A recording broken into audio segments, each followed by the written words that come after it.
तर आज आपण PSI प्री 2014 पार्ट 2 बघणार आहेत. आपण बघा, पोलीस उपनिरीक्षक पूर्व परीक्षा 2014. आपण राज्यशास्त्र पॉलिटी या विषयाचे डिटेल ॲनालिसिस करत आहे आणि आपला ट्रेस हा स्टॅटिक पोर्शनवर जास्त करून आहे. आपण पार्ट 2 पॉलिटी आज पाहणार आहोत. तर पुढील क्वेश्चन बघा. आता राज्याच्या महाधिवक्त्याबाबत खालीलपैकी कोणते विधान बरोबर नाही? आपल्याला चुकीचे विधान ओळखायचे आहे. एक ऑप्शन, त्याची नियुक्ती संबंधित घटक राज्याच्या राज्यपालाकडून होते. दोन ऑप्शन, त्याच्याकडे सोपवलेल्या बाबी संबंधाने तो राज्य सरकारला कायदेशीर सल्ला देतो. तीन ऑप्शन, जर आणि जेव्हा गरज असेल तेव्हा तो राज्य विधिमंडळापुढे भाषण करू शकतो. चार ऑप्शन, विधिमंडळाच्या गृहात तो मतदान करू शकतो. आपल्याला चुकीचे विधान, रॉंग सेंटेन्स ओळखायचे आहे, बरोबर नाही असे ओळखायचे आहे. तर याचे उत्तर येते 4. राज्याचा महाधिवक्ता विधिमंडळाच्या गृहात मतदान करू शकतो. तर हे विधान चुकीचे आहे, कारण तो मतदान करू शकत नाही. आपण थोडी डिटेल बघूया. आता बघा, बरोबर सेंटेन्स कुठले कुठले आहेत? बरोबर सेंटेन्स आहेत, त्याची नियुक्ती संबंधित घटक राज्याच्या राज्यपालाकडून होते, तर बरोबर आहे. त्याच्याकडे सोपवलेल्या बाबी संबंधाने तो राज्य सरकारला कायदेशीर सल्ला देतो, बरोबर आहे. जर आणि जेव्हा गरज असेल तेव्हा तो राज्य विधिमंडळापुढे भाषण करू शकतो, तर बरोबर आहे. पण तो मतदान करू शकत नाही, हे चुकीचे विधान आहे. आता बघा, अटॉर्नी जनरल ऑफ इंडिया राज्याचा सेंट्रलचा महान्यायवादी आणि राज्याचा महाधिवक्ता मोस्ट फेवर्ड क्वेश्चन आहेत. MPSC आणि UPSC मध्ये ते सारखे न्यूज मध्ये असतात आणि त्यावर क्वेश्चन येतात. बघा, आता कलम 165 मधील तरतुदीनुसार, आणि ही 165 कलम हे ॲडव्होकेट जनरल ऑफ स्टेट महाधिवक्त्यासाठी आहे, आणि आर्टिकल 76 हे अटॉर्नी जनरल ऑफ इंडिया जो सेंट्रलचा असतो त्याला महान्यायवादी म्हणतात, त्यांच्यासाठी आहे. दोघांचे सारधर्म्य आहे, सिमिलॅरिटी भरपूर आहे, त्यामुळे ते दोन्ही चॅप्टर आपले कव्हर होतील. बघा, राज्यपाल उच्च न्यायालयाच्या न्यायाधीश होण्याची पात्रता असणाऱ्या व्यक्तीची राज्याच्या महाधिवक्ता म्हणून नेमणूक करतात. तसंच बघा, आता अटॉर्नी जनरल ऑफ इंडियाचं कसं आहे, आर्टिकल 76 नुसार प्रेसिडेंट अटॉर्नी जनरल ऑफ इंडियाची अपॉइंटमेंट करतो, जो सुप्रीम कोर्टच्या जज लेवल क्वालिफिकेशन असेल तो. आता बघा, ॲडव्होकेट जनरल ऑफ स्टेट किंवा महाधिवक्त्याचं क्वालिफिकेशन काय असतं? ॲडव्होकेट जनरल ऑफ स्टेट, तर तो उच्च न्यायालयाचा न्यायाधीश पात्र, म्हणजे उच्च न्यायालयाचा न्यायाधीश होण्या एवढी पात्रता त्याकडे असायला पाहिजे. आणि ती काय पात्रता आहे बघा, तो भारतीय नागरिक असावा आणि न्यायिक पदावर त्याने 10 वर्ष काम केले असले पाहिजे, किंवा उच्च न्यायालयात 10 वर्ष वकील, 10 वर्ष न्यायिक पदावर काम, किंवा 10 वर्ष उच्च न्यायालयात वकिली. ही पात्रता झाली ॲडव्होकेट जनरल ऑफ स्टेट, महाधिवक्ता जो राज्याचा असतो. त्याची नेमणूक आर्टिकल 165 नुसार होते, लक्षात ठेवा. तसंच आता बघा, सेंट्रल गव्हर्नमेंटमध्ये ॲडव्होकेट जनरल ऑफ इंडिया असतो, अटॉर्नी जनरल ऑफ इंडिया असतो, महान्यायवादी असतो. आता तो आर्टिकल 76 प्रमाणेच सेंटरमध्ये प्रेसिडेंट त्याची नेमणूक करतो. कोणाची? Attorney general of India. त्याचं क्वालिफिकेशन आहे सुप्रीम कोर्ट जजच्या लेवलचं क्वालिफिकेशन असायला पाहिजे, की तो सुप्रीम कोर्टचा जज होण्या एवढं क्वालिफिकेशन त्याकडे असायला पाहिजे. तर काय क्वालिफिकेशन आहे सुप्रीम कोर्टच्या जजचं? तर बघा, तो भारतीय नागरिक असावा, त्याने कोणत्याही उच्च न्यायालयाचा न्यायाधीश म्हणून 5 वर्ष काम केले असले पाहिजे, किंवा कोणत्याही उच्च न्यायालयात त्याने 10 वर्ष वकिली केली असावी, किंवा आता बघा, हे ॲडिशन आहे, राष्ट्रपतीच्या मते तो नामांकित कायदेपंडित असला पाहिजे. आता बघा, हायकोर्टच्या जजसाठी तो नामांकित कायदेपंडित असला पाहिजे असं नाही, फक्त सुप्रीम कोर्टच्या जजच्यासाठी राष्ट्रपतीच्या मते तो नामांकित कायदेपंडित असला पाहिजे. तर बघा, हे आपण बघितलं अटॉर्नी जनरल ऑफ इंडियासाठी. तर आपण थोडक्यात एक चार्ट तयार करूया. एक ॲडव्होकेट जनरल ऑफ स्टेट आणि अटॉर्नी जनरल ऑफ इंडिया. तर बघा, हे थोडं कंपॅरिझन केलं तर आपलं हे चॅप्टर पूर्ण होईल. आता बघा, याचा आर्टिकल आहे 76, ह्याचं आर्टिकल आहे, ह्याचं आर्टिकल आहे 165, ह्याचं आर्टिकल आहे 76. हा झाला महान्यायवादी, हा झाला महाधिवक्ता.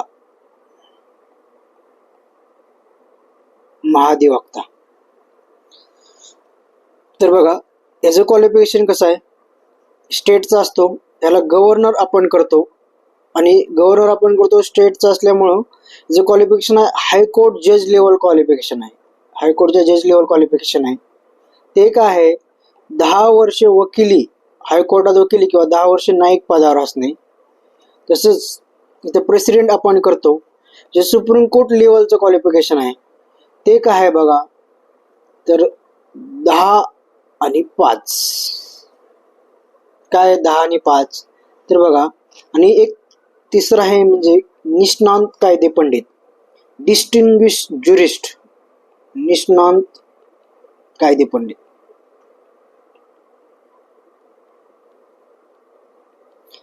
तर बघा काय, ही 10 वर्ष न्यायिक पदावर, 10 वर्ष वकिली असेल, 10 वर्ष काय बघा आता,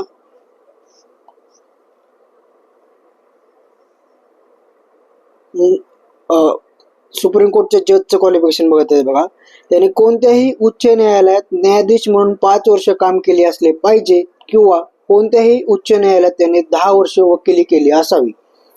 तर हायकोर्टात न्यायाधीश म्हणून 5 वर्ष काम, किंवा हायकोर्टामध्ये वकिली म्हणून 10 वर्ष काम. कळालं, उच्च न्यायालयात त्याने 10 वर्ष वकिली केली असेल आणि 5 वर्ष हायकोर्टात न्यायाधीश म्हणून काम केले असेल, आणि तो निष्णात कायदे पंडित असावा. हे झालं महान्यायवादीसाठी, हे बघितलं आपण. अजून काय डिटेल आहे ते बघूया. राज्यघटनेत अटॉर्नी जनरल ऑफ इंडिया किंवा ॲडव्होकेट जनरल ऑफ स्टेट पदाचा कार्यकाल नमूद केलेला नाही. तर या दोन्ही पदाचा कार्यकाल नमूद केलेला नाही. पण हा कॉन्स्टिट्युशनल बॉडी आहे का? हो, कॉन्स्टिट्युशनल पद आहे, संवैधानिक आहे, कारण त्याचे आर्टिकल कॉन्स्टिट्यूशन मध्ये आहे. आर्टिकल 165 महाधिवक्त्यासाठी, आर्टिकल 76 महान्यायवादीसाठी. आता बघा, त्यांना पदावरून दूर करण्याची प्रक्रिया इंडियन कॉन्स्टिट्यूशन मध्ये नाही. त्यांचा कार्यकाल नमूद नाही, किती कालावधीसाठी आहेत ते प्रेसिडेंट किंवा गव्हर्नर या दोघांच्या प्लेजर ऑफ प्रेसिडेंट आणि गव्हर्नर मध्ये असतात. त्यांच्या मर्जीनुसार ते पदावर असतात. बघा, प्रेसिडेंट किंवा गव्हर्नर, प्रेसिडेंट कोणासाठी? अटॉर्नी जनरल ऑफ इंडियासाठी, महान्यायवादीसाठी. गव्हर्नर कोणासाठी? ॲडव्होकेट जनरल ऑफ स्टेट, कारण तो स्टेटमध्ये असतो आणि हा सेंट्रलचा असतो. यांच्या मर्जीनुसार, प्रेसिडेंट किंवा गव्हर्नरच्या मर्जीनुसार AGI किंवा AGS यांचे पद, सॅलरी, भत्ते ठरवले जातात. आता बघा, अटॉर्नी जनरल ऑफ इंडिया आणि ॲडव्होकेट जनरल ऑफ स्टेट. आता अटॉर्नी जनरल ऑफ इंडिया सेंट्रलचा असतो, तो प्रेसिडेंट अपॉइंट करतो. ॲडव्होकेट जनरल ऑफ स्टेट स्टेटचा असतो, तो गव्हर्नर अपॉइंट करतो. तर राज्य शासनाला कायदेशीर बाबीमध्ये सल्ला देणे, तसंच AGI काय करतो? सेंट्रल गव्हर्नमेंटला कायदेशीर बाबीमध्ये सल्ला देणे. सर्वोच्च कायदा अधिकारी म्हणतात त्यांना, फर्स्ट लॉ ऑफिसर आहे. स्टेटचा म्हणलं तर ॲडव्होकेट जनरल ऑफ स्टेट, महाधिवक्ता. सेंट्रलचा म्हणलं तर अटॉर्नी जनरल ऑफ इंडिया, महान्यायवादी. आता बघा, त्यांना विधानमंडळ सदस्याप्रमाणे सर्व विशेष अधिकार आहेत. बघा, आता त्यांना जसं पार्लिमेंटच्या सदस्यांना किंवा स्टेट लेजिस्लेचर सदस्यांप्रमाणे त्यांना सर्व विशेष अधिकार आहेत. त्यांना राज्याच्या राज्यक्षेत्रातील सर्व न्यायालयात सुनावणीचा तसेच ऐकून घेतले जाण्याचा अधिकार आहे. कुणाला? महाधिवक्ताच्या. तसं विचार केला तर महान्यायवादीला पूर्ण इंडियाच्या, गव्हर्नमेंट ऑफ इंडियाच्या अंडर असणाऱ्या सर्व कोर्टामध्ये जाण्याचा अधिकार आहे, कारण तो सेंट्रलचा असतो. त्यांना राज्य विधिमंडळाच्या कामकाजात भाग घेण्याचा व मत मांडण्याचा अधिकार आहे. लक्षात ठेवा, इथं मत मांडण्याचा आहे. त्यांना डिबेटमध्ये पार्टिसिपेट करण्याचा अधिकार आहे. मत, त्यांचं ओपिनियन मांडण्याचा अधिकार आहे. बघा, अटॉर्नी जनरल ऑफ इंडिया किंवा advocate general of state parliament किंवा स्टेट लेजिस्लेचरच्या विधिमंडळात मतदान प्रक्रियेत भाग घेण्याचा अधिकार नाही. आता बघा, ह्यासाठी एक कन्सेप्ट आहे, लक्षात ठेवा. ही कन्सेप्ट काय सांगते बघा, की only member vote in their respective house. आता ही NCERT 10वीच्या NCERT मध्ये हे कन्सेप्ट आहे की only member vote in their respective house. म्हणजे आता बघा, मी लोकसभेचा मेंबर आहे, तर मी लोकसभेतच मतदान करणार. मी राज्यसभेत जाऊन बसू शकतो, तिथं डिबेटमध्ये भाग घेऊ शकतो, बोलू शकतो, पण मी लोकसभेतच मतदान करणार, कारण तो मी तेथील मतदान आहे. आता बघा, आपले प्राईम मिनिस्टर नरेंद्र मोदी हे वाराणसीमधून निवडून आलेत, ते लोकसभेचे मेंबर आहेत, पण ते राज्यसभेत जाऊन डिबेट करू शकतात, बोलू शकतात, पण राज्यसभेत ते वोटिंग करू शकत नाहीत. तसेच राज्यसभेचे मेंबर लोकसभेत जाऊन बोलू शकतात, डिबेट करू शकतात, पण ते लोकसभेत मतदान करू शकत नाही. कन्सेप्ट काय सांगते? Only members vote in their respective house. त्या रिस्पेक्टिव्ह हाऊस मधले लोक त्या हाऊसमध्येच मतदान करतात. ते दुसऱ्या हाऊसमध्ये जाऊन डिबेट करू शकतात, चर्चा करू शकतात, पण वोटिंग पॉवर नाही. तसेच CAG control auditor general of India किंवा अटॉर्नी जनरल ऑफ इंडिया हे लोकसभेमध्ये किंवा पार्लमेंटमध्ये जाऊन डिबेट करू शकतात, बोलू शकतात, त्यांच्या पार्लमेंटरी कमिटीमध्ये मेंबर होऊ शकतात, पण त्यांना वोटिंग पॉवर नसते. लक्षात ठेवा, वोटिंग पॉवर नसते. कारण कन्सेप्ट काय सांगते? कारण ते मेंबर नाहीत हाऊसचे. कारण only member in the house vote in their respective house he concept आहे. तर बघा, आता आपण थोडक्यात हा एक चार्ट तयार करेल. हे माइंड मॅप्स लक्षात ठेवा. काय माइंड मॅप्स काय सांगतो? महाधिवक्ता आहे ॲडव्होकेट जनरल ऑफ स्टेट, इथं आहे अटॉर्नी जनरल ऑफ इंडिया, महान्यायवादी. आर्टिकल 165 नुसार, हे आर्टिकल 176 नुसार हे गव्हर्नर अपॉइंट करतो. त्याचे क्वालिफिकेशन हायकोर्टच्या जज लेवल असायला पाहिजे, 10 वर्ष किंवा 10 वर्ष, 10 वर्ष न्यायिक पदावर किंवा 10 वर्ष वकिली हायकोर्टात असेल, किंवा हे लक्षात ठेवा, किंवा महत्वाचं आहे. इथं प्रेसिडेंट अपॉइंट करतो. सुप्रीम कोर्टच्या जजचं लेवल क्वालिफिकेशन आहे 10 वर्ष हायकोर्टात वकिली किंवा 5 वर्ष हायकोर्टात जज, किंवा सुप्रीम कोर्ट प्रेसिडेंटच्या मते तो निष्णात कायदे पंडित असावा. आणि सुप्रीम कोर्टच्या जजच्या लेवल, फक्त सुप्रीम कोर्टच्या जजसाठी तो प्रेसिडेंटच्या मते निष्णात कायदे पंडित असावा, हायकोर्टसाठी तसे नाही. तर बघा, विशेष अधिकार या दोघांना बी आहेत. विशेष अधिकार स्टेट लेवलच्या मेंबर्स आमदारांसारखे लक्षात ठेवलं तरी चालेल, आणि यांना खासदारांसारखे विशेष अधिकार आहेत. स्टेट लेजिस्लेचरमध्ये जाऊन बसून बोलू शकता, किंवा राज्याच्या इतर कोर्टामध्ये जाऊन बसू शकता. हे पार्लमेंटच्या आणि इतर कोर्टामध्ये, इंडियाच्या ऑल ओव्हर इंडियाच्या कोर्टामध्ये बसू शकता. कोण? Attorney general of India. पण मतदान करण्याचा अधिकार दोघांनाही नाही, कारण ते मेंबर नाहीत, त्यामुळे मतदान करण्याचा अधिकार त्यांना नाही. हे लक्षात ठेवा. आपण कन्सेप्ट क्लिअर करण्यात आले. आणि दुसरी गोष्ट म्हणजे हे घटनात्मक पद आहे solicitor general of India. Solicitor general of India किंवा additional solicitor general of India हे पद घटनेत नमूद नाही, घटनात्मक पद नाही. लक्षात ठेवा. फक्त अटॉर्नी जनरल ऑफ इंडिया आणि ॲडव्होकेट जनरल ऑफ स्टेट हेच पद घटनेत आहे, त्यांचे आर्टिकल आहेत. हे लक्षात ठेवा, हे महत्वाचे आहे. इथं पुढील प्रश्न बघा. खाली दिलेल्या पर्यायापैकी भारताच्या सर्वोच्च न्यायालयाने निवडणूक प्रक्रियेत सुधारणेसंदर्भात नुकतेच कोणते महत्त्वपूर्ण दिले आहेत? हा 2014चा क्वेश्चन आहे. करंट कॉन्टेक्स्टमध्ये होता, पण आपण थोडं आता एक स्टॅटिक पार्टमधून काही इम्पॉर्टंट पार्ट घेऊया, कारण त्या अप्लाइड क्वेश्चन येतात, त्या आधारित क्वेश्चन आलेले असतात. ते स्टॅटिक पोर्शन आपण कव्हर करूया. इलेक्ट्रॉनिक वोटिंग मशीनचा वापर. ब. EVM वर आणि मतपत्रिकेवर नोटा यापैकी कुणी नाही. पर्याय क. निवडणूक ओळखपत्र. ड. गुन्हा अपराध सिद्ध झाल्याच्या दिनांकापासून संसद सदस्य, खासदार, राज्य विधिमंडळाचा सदस्य, आमदार अपात्र ठरतो, अनर्ह ठरतो. एक ऑप्शन अ फक्त, 2 ऑप्शन अ आणि ड, 3 ऑप्शन अ, ब, क, 4 ऑप्शन ब आणि ड. आता बघा, याचं योग्य उत्तर आहे 4, ब आणि ड. तर काय, त्या दरम्यान 2014 दरम्यान EVM वर मतपत्रिकेवर नोटा यापैकी कुणीही नाही हा पर्याय. आता आपण हा बघूया डिटेल. आणि गुन्हा अपराध सिद्ध झाल्याच्या दिनांकापासून संसद सदस्य, खासदार, राज्य विधिमंडळाचा सदस्य, आमदार अपात्र ठरतो, अनर्ह ठरतो. आता आपण हे डिटेल STI प्री 2013च्या व्हिडिओमध्ये याबाबत आलेले क्वेश्चन आपण डिटेल अनालिसिस केले आहे. त्यामध्ये राहुल गांधी यांचे डिस्क्वालिफिकेशन करण्यात आले होते, त्यांची मेंबरशिप, खासदार पद कसं रद्द झालं सुरत कोर्टाच्या डिसिजन नंतर, हे आपण डिटेल पाहिलं होतं. ते करंट टॉपिक मध्ये येत आहे, त्यामुळे ते सुद्धा व्हिडिओ तुम्ही पाहू शकता. तर बघा पुढे. आता बघा,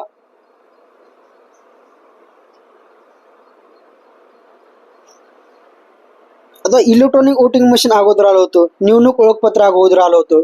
2014च्या कॉन्टेक्स्ट नुसार नव्हतं, कारण ते अगोदर आलं होतं. ते आपण डिटेल पाहूया आता. बघा आता,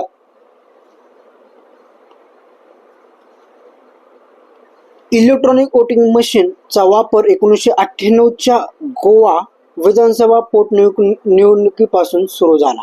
तर लक्षात ठेवा, ईव्हीएम अगोदर चालू होतं. कधी? 1998ला गोवाच्या पोटनिवडणुकीपासून यूज करण्यात आला पहिल्यांदा. हे लक्षात ठेवा, महत्वाचं आहे. निवडणूक ओळखपत्र देण्याची सुरुवात 1993 पासून सुरू झाली. निवडणूक ओळखपत्र 1993 पासून सुरू झाले. ईव्हीएम 1998ला गोवाच्या पोटनिवडणुकीपासून सुरू झाले. वरील दोन्ही शिफारसी 1990 साली स्थापन करण्यात आलेल्या दिनेश गोस्वामी समितीने केल्या होत्या. आता हे Dinesh Goswami committee electronic reforms, कारण आता बघा, आपल्याकडे इलेक्शनला कार्निवल ऑफ डेमोक्रेसी म्हटलं जाते, लोकशाहीचा उत्सव म्हटलं जातं इलेक्शनला. पण इलेक्शन मध्ये political donation mother of corruption म्हटलं जाते. पॉलिटिकल डोनेशन आताच एक इलेक्ट्रॉल बॉन्ड मध्ये जे एक अलेज्ड स्कॅम उघड झालेला आहे. अलेज्ड स्कॅम म्हणजे तुम्ही जर चंदा दो धंदा लो असं एक अलेज्ड स्कॅम झालेला आहे. कशामध्ये? इलेक्ट्रॉल बॉन्ड मध्ये. चंदा दो धंदा लो, धंदा नाही घ्यायचा, चंदा नाही द्यायचा, तर ईडी सीबीआय असं एक थोडं एक कॉम्प्लेक्स रिलेशनशिप सापडे आहे, त्याची लिंक सापडलेली आहे थोडक्यात. पण ते अलेज्ड स्कॅम आहे, अजून तो डिटेल स्कॅम नाही, पण स्कॅम प्रमाणेच आहे असं जनता तर गृहीत धरून चालत आहे. तर बघा आता, EVM all general election since 2014 पासून ईव्हीएम ऑल जनरल इलेक्शनला यूज करण्यात आलं. आता ईव्हीएम कोण बनवत आहे बघा? जॉईंटली मॅन्युफॅक्चर्ड बाय, कोणी बनवलं जात आहे? भारत इलेक्ट्रॉनिक्स लिमिटेड, भेल, तसेच electronics corporation of India limited Hyderabad, या दोघांनी मिळून जॉईंटली मॅन्युफॅक्चर केलं जातं ईव्हीएम, इलेक्ट्रॉनिक वोटिंग मशीन. सारखं न्यूज मध्ये असतं ईव्हीएम हॅकिंग वगैरे. इलॉन मस्क काय म्हणतो, पॉलिटिकल पार्टी काय म्हणतात, ईव्हीएम हॅकिंग वगैरे, ते सारखं न्यूज मध्ये असतं. तर लक्षात ठेवा, Bharat electronics limited BEL plus electronic corporation of India limited Hyderabad, हे दोन्ही जॉईंटली मॅन्युफॅक्चर करतात ईव्हीएम. तसंच ईव्हीएम रिलेटेड एक टर्म सारखी न्यूज मध्ये असते, लक्षात ठेवा. तर व्हीव्हीपॅट बघा आता काय. First used in 2013 Noksen assembly Nagaland. तर नोक्सेन असेंब्ली कॉन्स्टिट्युन्सीच्या नागालँडमध्ये व्हीव्हीपॅट पहिल्यांदा यूज करण्यात आलं. त्याचा लॉंग फॉर्म महत्वाचा आहे, वोटर व्हेरिफिएबल पेपर ऑडिट ट्रेल. हा लॉंग फॉर्म विचारू शकतात. तर वोटर व्हेरिफिएबल पेपर ऑडिट ट्रेल. तर आपण मतदान केल्यानंतर एक चिठ्ठी येते बघा, ती 7 सेकंदासाठी असते, आणि ती स्लिप काय करते, आपल्याला काय दाखवते? आपल्या सिरियल नंबर एक दाखवते आणि सिम्बॉल ऑफ कॅन्डिडेट दाखवते. सिम्बॉल ऑफ कॅन्डिडेट काय? आपण XYZ सिम्बॉलला, आता आपण टोपी ह्या सिम्बॉलला जर मतदान केलं असेल तर टोपी सिम्बॉल ऑफ कॅन्डिडेट दाखवते, टोपी, आणि सिरियल नंबर दाखवतो. तो व्हीव्हीपॅट आहे, लक्षात ठेवा, व्हीव्हीपॅट. आता इलेक्ट्रॉनिक रिफॉर्म्स कमिटी महत्वाचे आहेत, ते येऊ शकतात बघा. आता तरकुंडे कमिटी होती 1974ला. दिनेश गोस्वामी कमिटी 1990ला. लक्षात ठेवा, दिनेश गोस्वामी कमिटी एक महत्वाची कमिटी आहे. त्यांनीच ह्या रिकमेंडेशन केल्या होत्या. काय केल्या होत्या? तर त्यांनी सांगितलं की निवडणूक ओळखपत्र देण्याची सुरुवात आणि ईव्हीएमचा वापर 1998ला हे त्यांच्या दिनेश गोस्वामीच्या रिकमेंडेशन तयार करण्यात आले. लक्षात ठेवा, दिनेश गोस्वामी, ईव्हीएम, आणि दुसरी गोष्ट म्हणजे निवडणूक ओळखपत्र.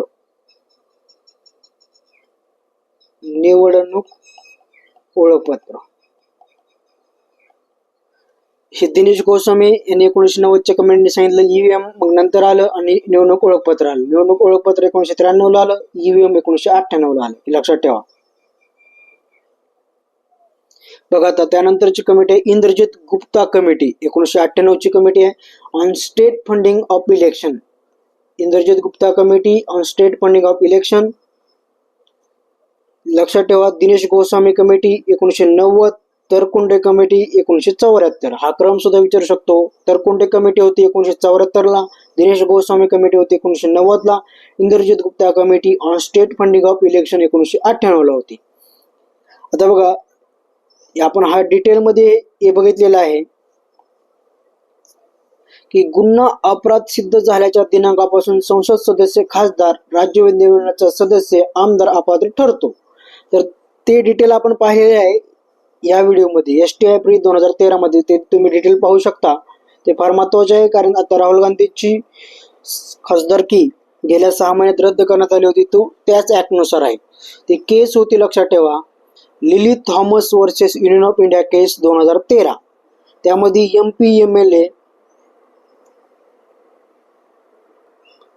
तर बघा त्यामध्ये MP MLA असेल त्यांना कोणत्याही न्यायालयाने जर शिक्षा दिली आणि ती 2 वर्षाची शिक्षा असेल, मिनिमम 2 वर्ष त्यावरील असेल, तर त्याच दिवशी त्यांचं आमदार पद किंवा खासदार पद रद्द होतं. ही Lily Thomas versus union of India case आहे. तसंच राहुल गांधी यांचं रद्द करण्यात आलं होतं सुरत कोर्टानं सांगितल्यानंतर. तर बघा हे महत्वाचं आहे. आपल्याकडे कायदा थोडं हे आहे बघा, जेलमध्ये असणारा व्यक्ती आमदारकी खासदारकी लढू शकतो, आमदार खासदार होऊ शकतो, पण त्याला वोटिंग राईट नाही. लक्षात ठेवा, वोटिंग राईट नाही आपल्याकडे. तर आता बघा इंजिनियर रशीद असेल ते जम्मू काश्मीर मधून खासदार झालेत, अमृतपाल सिंग आहेत ते पंजाब मधून खासदार झालेत, पण ते जेलमध्ये असताना खासदार झालेत, आमदार झालेत, पण त्याला वोटिंग राईट नाही. लक्षात ठेवा, जे जेलमधले प्रिझनर आहेत, जे कैदी आहेत, त्यांना वोटिंग राईट्स नाहीत, वोट करायची पॉवर नाही. बघा आता there is no law in India that bars jail person from constituting election from inside jail. तर जेलमध्ये असून एखादा व्यक्ती आमदार खासदार की लढू शकतो, आमदार खासदार ही होऊ शकतो, तसं काय बार नाही. पण जर if a person is convicted and sentence to jail term of not less than 2 years he shall stand disqualified automatically for constituting election. आता बघा राहुल गांधी यांचं उदाहरण घ्या, त्यांना 2 वर्षाच्या वरील शिक्षा झाली किंवा मिनिमम 2 वर्ष शिक्षा झाली होती, लगेच त्यांची खासदारकी पद रद्द करण्यात आली. लगेच खासदारकी पद रद्द करण्यात आली कारण हा लिली थॉमस विरुद्ध भारतीय संघराज्य 2013 यानुसार असं सांगितलं जातंय की एखादा व्यक्ती 2 वर्ष किंवा त्यापेक्षा जास्त शिक्षा असेल तर त्याचं आमदार पद खासदार पद लगेच रद्द होतो. आणि त्यानं शिक्षा भोगून आल्यानंतर, जसं शशिकला जे तमिळनाडूच्या पॉलिटिशियन आहेत, जेलमधून आल्यानंतर त्यांना 6 वर्ष आमदारकीला खासदारकीला उभा राहता येत नाही. जेलमधून आल्यानंतर शिक्षा भोगल्यानंतरही त्यांना 6 वर्ष कुठल्या आमदारकीला खासदारकीला उभा राहता येत नाही, हे लक्षात ठेवा. आता बघा ही लँड ॲक्विजिशन कायद्यावर क्वेश्चन आहे. भूमी अधिग्रहण पुनर्वसन पारदर्शकता आणि योग्य मोबदला कायदा 2013 मधील खालील तरतुदीचा विचार करा. भूमी अधिग्रहणासाठी संबंधित सर्व शेतकऱ्याची संमती आवश्यक असते. ती टर्म आहे सर्व. अधिग्रहित केलेली जमीन 5 वर्षापर्यंत वापरात आणली नाही तर मूळ मालकाला परत केली जाईल. पुनर्वसनानंतरच भूमी अधिग्रहण करता येईल. ग्रामीण क्षेत्रात भूमी मालकाला बाजारभावाच्या 4 पटीनं तर शहरी भागात दुपटीने मोबदला दिला जाईल. वरील विधानापैकी कोणते विधाने बरोबर आहेत? 1. केवळ अ आणि ब. 2. केवळ अ आणि क. 3. केवळ क आणि ड. 4. ब क ड. तर बघा याचं योग्य उत्तर आहे 4. ब क ड. बघा भूमी अधिग्रहणासाठी संबंधित सर्व शेतकऱ्याची संमती आवश्यक आहे, हे चुकीचे आहे. ते आपण पाहणार आहोत का चुकीचे आहे. बरोबर विधान आधी बघूया. अधिग्रहित केलेली जमीन 5 वर्षापर्यंत वापरात आणली नाही तर मूळ मालकाला परत केली जाईल, तर हे बरोबर सेंटेन्स आहे. पुनर्वसनानंतरच भूमी अधिग्रहण करता येईल, बरोबर आहे. ग्रामीण क्षेत्रातील भूमी मालकाला बाजारभावाच्या 4 पटीनं बरोबर आहे, तर शहरी भागात दुपटीने मोबदला दिला जाईल. तर आता आपण डिटेल बघूया. बघा आता, लँड ॲक्विजिशन ऍक्ट 1894 होता. तो 120 वर्षाचा जुना ब्रिटिश कायदा होता, तो आपण चेंज केला. तो 27 सप्टेंबर 2013 पास झाला आणि फोर्समध्ये आला 1 जानेवारी 2014.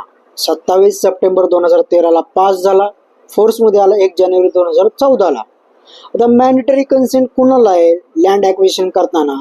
तर बघा, 70% लोकांची जनतेची 70% पीपलची कन्सेंट लागते. कुणाला? PPP प्रोजेक्ट असेल तर पब्लिक प्रायव्हेट पार्टनरशिप प्रोजेक्टसाठी. 80% लोकांची कन्सेंट लागल प्रायव्हेट कंपनीसाठी. तर हे लक्षात ठेवा, 70% PPP पब्लिक प्रायव्हेट पार्टनरशिप या प्रोजेक्टसाठी. आणि जर एखादा अंबानी अदानीचा प्रोजेक्ट असेल त्यासाठी 80% लोकांची कन्सेंट लागल. कशासाठी? लँड ॲक्विजिशन करताना. हे लक्षात ठेवा, प्रायव्हेटसाठी 80% आहे, जास्त आहे. 70% आहे PPP प्रोजेक्टसाठी. आता त्यामध्ये म्हटलं होतं की सर्व लोकांची, तर सर्व लोकांची आहे का? तर नाही. बघा, भूमी अधिग्रहणासाठी संबंधित सर्व शेतकऱ्याची संमती आवश्यक आहे, हे चुकीचे आहे. बघा आता, rehabilitation process must be completed before land acquisition. तर रिहॅबिलिटेशन आहे, त्याचं पुनर्वसन अगोदर झालं पाहिजे, हे बरोबर सेंटेन्स आहे. Land remains unused for 5 years, return to owner. जर 5 वर्ष ती लँड अनयुज राहिली तर ती ज्या जमीन मालक आहे त्यांना ती परत केली जाईल, हे सुद्धा बरोबर आहे.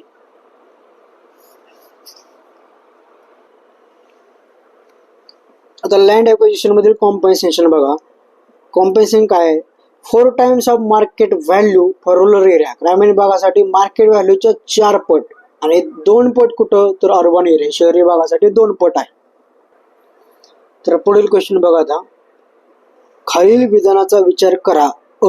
Doctor B.R. आंबेडकर हे मसुदा समितीचे अध्यक्ष होते. ब. श्री H.J. खांडेकर हे या समितीचे सदस्य होते. 1 ऑप्शन ब बरोबर आहे, 2 ऑप्शन अ बरोबर आहे, 3 अ व ब दोन्ही बरोबर आहे, 4 अ व ब दोन्ही चूक आहेत. आता बघा, याचं योग्य उत्तर आहे 2 अ बरोबर आहे. तर काय? Doctor B.R. आंबेडकर हे मसुदा समितीचे अध्यक्ष होते, हे बरोबर आहे. ब. श्री H.J. खांडेकर हे या समितीचे अध्यक्ष होते, हे चुकीचे आहे. लक्षात ठेवा, ड्राफ्टिंग कमिटी, मसुदा समिती फार महत्वाचे आहे, त्यावर भरपूर वेळा क्वेश्चन येतात. आपण माहिती घेऊया. आता बघा, H.J. खांडेकर हे संविधान सभेचे सदस्य होते. ते संयुक्त प्रांत आणि बेरारचे प्रतिनिधी होते, पण ते मसुदा समितीचे सदस्य नव्हते. आता मसुदा समितीमधले सदस्य कोण होते? बघा, डॉक्टर B.R. आंबेडकर हे मसुदा समितीचे अध्यक्ष होते. L. Gopalaswami Ayyangar, Alladi Krishnaswamy Iyer, doctor K.M. Munshi. आता बघा, K.M. मुन्शी आपण पुढे बघणारच आहेत.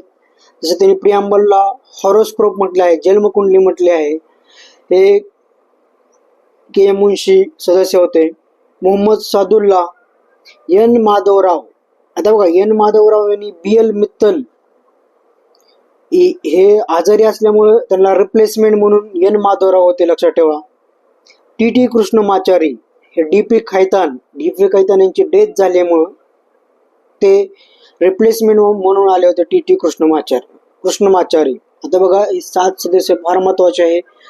Doctor B.R. आंबेडकर अध्यक्ष, L. Gopalaswami Ayyangar, Alladi Krishnaswamy Iyer, doctor K.M. Munshi, Mohammad Saadulla, N. Madhavrao यांनी B.L. मित्तलला रिप्लेस केलं, T.T. कृष्णमाचारी, D.P. खैतानला रिप्लेस केलं. हे 7 सदस्य ड्राफ्टिंग कमिटीचे, मसुदा समितीचे आहेत, ते फार महत्वाचे आहेत.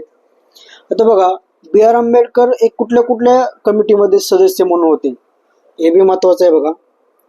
तर मूलभूत अधिकार उपसमिती. आता बघा, मूलभूत अधिकार उपसमिती आहे, कारण मूलभूत अधिकार समिती आहे त्याचा अध्यक्ष वल्लभभाई पटेल होते, पण मूलभूत अधिकार उपसमितीचे अध्यक्ष J.P. कृपलानी होते, लक्षात ठेवा. अल्पसंख्याक उपसमिती बघा, याचा अध्यक्ष S.C. मुखर्जी होते. तसेच सल्लागार समिती आणि संघ घटना समिती, ज्याचे अध्यक्ष जवाहरलाल नेहरू होते. B.R. Ambedkar as a member कुठल्या कुठल्या कमिटीचे सदस्य होते? ते ड्राफ्टिंग कमिटीचे अध्यक्ष होते, तसेच ते मूलभूत अधिकार उपसमितीचे सदस्य होते, अल्पसंख्याक उपसमिती सदस्य होते, सल्लागार समितीचे सदस्य होते, संघ घटना समिती या 4 कमिटीचे सदस्य होते, लक्षात ठेवा. तर डॉक्टर बी आर आंबेडकर बघा काय झालं होतं, ते महाराष्ट्रातून हरले होते, मुंबईतून हरले होते, त्यामुळे त्यांच्यासाठी जोगींद्रनाथ मंडल यांनी बंगालमध्ये त्यांच्यासाठी सीट व्हॅकंट केले आणि ते बेंगालमधून वेस्ट बंगालमधून कॉन्स्टिट्यूशन असेंब्लीमध्ये आले होते, लक्षात ठेवा. वेस्ट बंगालमधून ते जोगींद्रनाथ मंडल यांच्या रिप्लेसमेंट यांनी सीट खाली केल्यानंतर ते बेंगालमधून निवडून आले होते. तर पुढील क्वेश्चन बघा आता, उद्देश पत्रिकेची खालील वर्णने आणि विद्वान यांची जुळणी करा. राजकीय कुंडली, कल्याणकारी राज्याची अचंबित करणारी तत्वे, उत्कृष्ट गद्य काव्ये अशा प्रकारचा केलेला एक सर्वोत्तम मसुदा. इकडे पंडित ठाकूरदास भार्गव, एम व्ही पायली, के एम मुन्शी, आचार्य जे व्ही कृपलानी. आता बघा आपण याचं योग्य उत्तर आहे राजकीय कुंडली कोण म्हटलं होतं आपल्या प्रियांबलला, उद्देश पत्रिकेला, सरनाम्याला, तर राजकीय कुंडली म्हटले होते के एम मुन्शी. कल्याणकारी राज्याची अचंबित करणारी तत्वे हे आचार्य जे बी कृपलानी म्हटले होते. बघा आपण जे बी कृपलानी आणि गेल्या लेक्चरमध्ये सुचेता कृपलानी यांच्या डिटेल पाहिल्या होत्या. ते कशा पहिल्या चीफ मिनिस्टर म्हणल्या होत्या यूपीच्या, आणि यूपीच्याच गव्हर्नर असणाऱ्या सरोजिनी नायडू त्या पहिल्या गव्हर्नर होत्या, गव्हर्नर महिला होत्या, आणि चीफ मिनिस्टर सुचेता कृपलानी ह्या पहिल्या चीफ मिनिस्टर होत्या. ते आपण डिटेल पाहिलेल्या आहे गेल्या लेक्चरमध्ये. आता बघा उत्कृष्ट गद्य काव्य कोण म्हटले आहे? पंडित ठाकूरदास भार्गव यांनी प्रियांबलचे सरनाम्याचे वेगवेगळ्या प्रकारे वर्णन केलेले आहे, ते आपण डिटेल पाहूया. अशा प्रकारचा केलेला एक सर्वोत्तम मसुदा एम व्ही पायली यांनी म्हटलेले आहे. तर हे जे योग्य उत्तर आहे ए, लक्षात ठेवा. तर बघा आपण थोडक्यात बघूया. राजकीय कुंडली सरनाम्याला कोण म्हटलं? के एम मुन्शी म्हटले. कल्याणकारी राज्याची अचंबित करणारी तत्वे जे व्ही कृपलानी म्हटले. उत्कृष्ट गद्य काव्य पंडित ठाकूरदास भार्गव म्हटले. अशा प्रकारचा केलेला एक सर्वोत्तम मसुदा एम व्ही पायली म्हटले. तर हे लक्षात ठेवा. आपण थोडी डिटेल बघूया. आता बघा आपले प्रियांबल, सरनामा, उद्देश पत्रिका याला कोण काय काय म्हटलंय याबद्दल भरपूर क्वेश्चन आलेले आहेत. तर आपण थोडक्यात घेऊया. के एम मुन्शी हे मसुदा समितीचे सदस्य होते ड्राफ्टिंग कमिटीचे, आपण पाहिले आहे. ते काय म्हटले बघा, भारतीय सार्वभौम लोकशाही गणराज्याची राजकीय कुंडली किंवा हॉरोस्कोप कशाला म्हटली? प्रियांबलला, सरनामाला.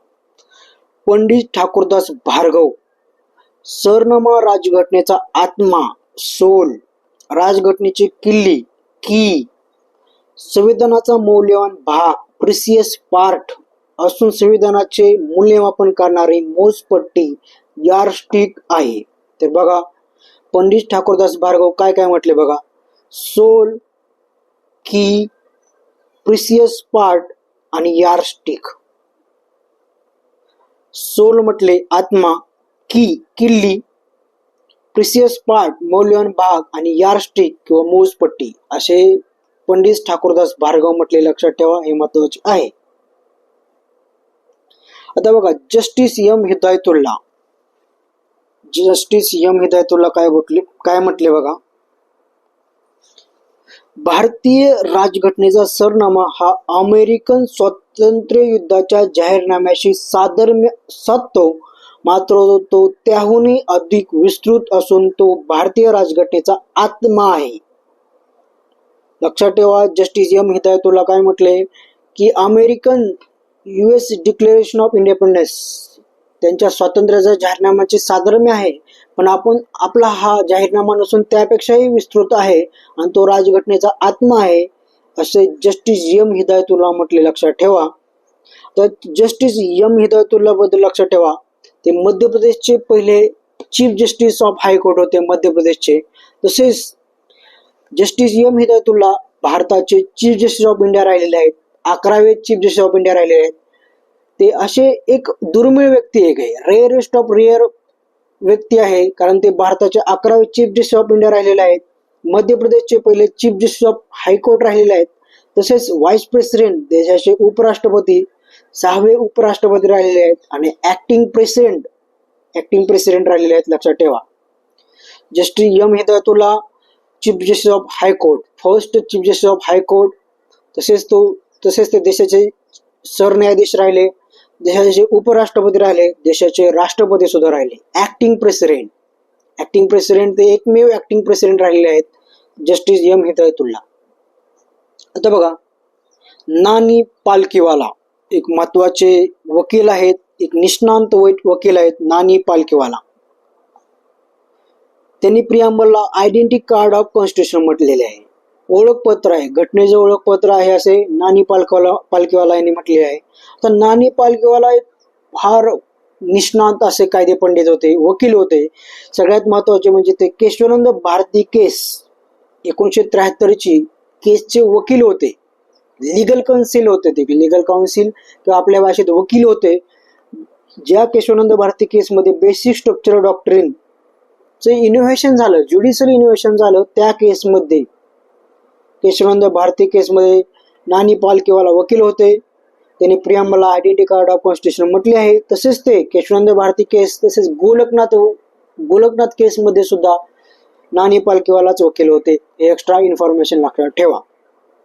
आता बघा, British political scientist Ernest Barker, ज्यांचा पॉलिटिकल ऑप्शनल आहे त्यांच्यासाठी अर्नेस्ट बार्कर हे ओळखीचे नाव असते, कारण त्यांच्या ज्या वेगवेगळ्या गद्य शैलीतील गद्य कविता अशा वर्णात्मक कविता असतात अर्नेस्ट बार्कर यांच्या. पॉलिटिकल सायंटिस्ट आहेत पण त्यांचे यमक असे व्यंजने असतात, त्यांचे एक कॅरेक्टरिस्टिक फीचर असतात. आता अर्नेस्ट बार्कर यांनी सरनामा हा भारतीय राजघटनेचे मुख्य तत्व, की नोट किंवा गाभा आहे असे म्हटलं आहे. तर बघा, अर्नेस्ट बार्कर यांना हा आपला सरनामा एवढा आवडला की त्यांच्या पुस्तकाच्या मास्टरपीसच्या किताबाला त्यांनी त्याची प्रस्तावना दिली आहे. आपल्या सरनामाची प्रस्तावनेने आपल्या त्यांच्या पुस्तकाची प्रस्तावना आपली प्रियांबलने सुरुवात केलेली आहे, लक्षात ठेवा, अर्नेस्ट बार्कर यांनी. आता पुढील क्वेश्चन बघा, ग्रामसभे संबंधीच्या खालील विधानाचा विचार करा. तो पंचायती राज्यातील सर्वात कनिष्ठ स्तर आहे.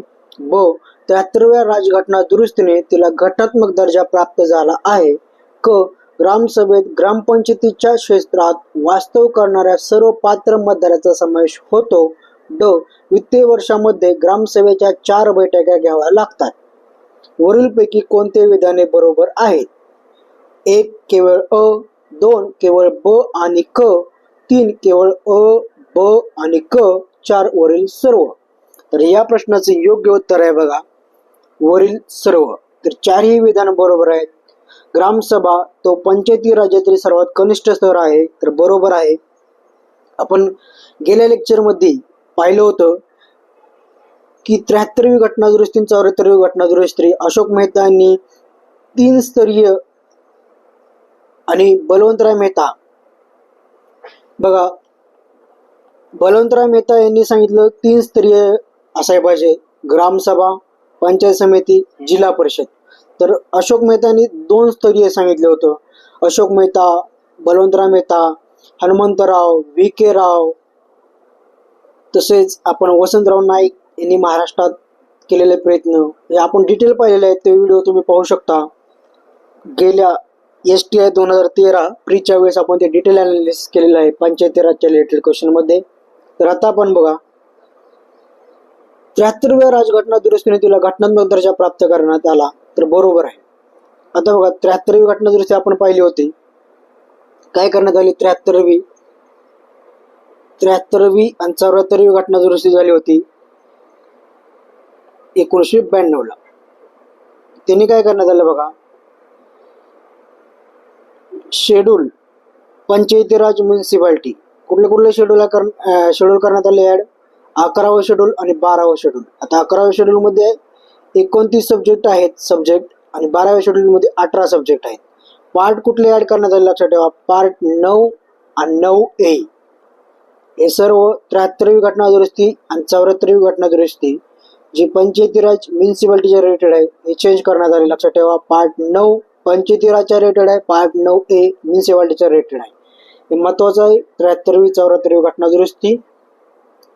तर बघा आता 73व्या राज्यघटना दुरुस्तीला घटनात्मक दर्जा प्राप्त झाला, बरोबर आहे. ग्रामसभेत ग्रामपंचायतीच्या क्षेत्रात वास्तव करणाऱ्या सर्व पात्र मतदाराचा समावेश होतो, बरोबर आहे. वित्तीय वर्षामध्ये ग्रामसभेच्या 4 बैठका घ्याव्या लागतात, तर ते बघणार आहोत आपण, तर बरोबर आहे. बघा आता पुढे